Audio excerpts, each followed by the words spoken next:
Muhammad tried repeatedly to kill himself. You Muslims out there who believe in Muhammad, you are believing in a man who tried repeatedly to commit suicide. According to the Muslim sources, he tried to commit suicide after receiving these revelations because he didn't want his tribe to be able to say that he was possessed by a jinn. And according to Sahih al-Bukhari, your most trusted, reliable source on the life of Muhammad, he tried again to kill himself later on when revelation stopped. That's right. So let me go ahead and read two passages, and then we'll continue moving. So I'll go ahead and finish the passage that I read in point number 10. He says, "Now none of God's creatures was more hateful to me than an ecstatic poet or a man possessed. I could not even look at them. I thought, woe is me, poet or possessed. Never shall Quraysh say this of me. I will go to the top of the mountain and throw myself down that I may kill myself and gain rest." He wanted rest from whatever this was that was tormenting him, right? Because whatever it is, it's pressing on him until he thinks he's going to die.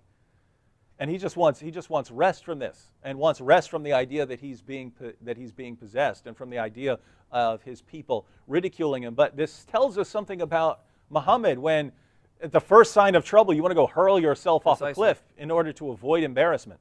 To show a contrast with the true prophets of God, it's vitally important to let the audience know that any time a true prophet or a righteous person has an encounter with God or an angel or even the Holy Spirit of God, their initial response is fear, but it's that entity, whether God himself or the angel or the Holy Spirit, that comforts the person and says, do not be afraid, taking away their fears in order to have this encounter with God. So you see the difference there, David? Here, instead of the Spirit comforting Muhammad, the Spirit traumatizes Muhammad to the extent that Muhammad wants to commit suicide.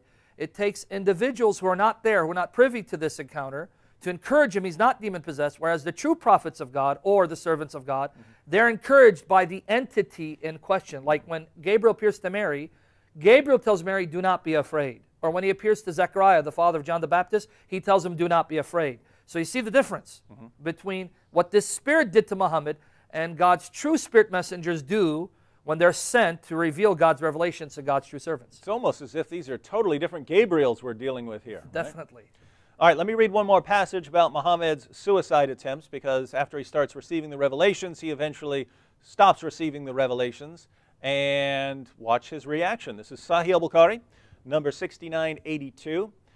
It says, "But after a few days, Waraka died, and the divine revelation was also paused for a while, and the prophet became so sad, as we have heard, that he intended several times to throw himself from the tops of high mountains.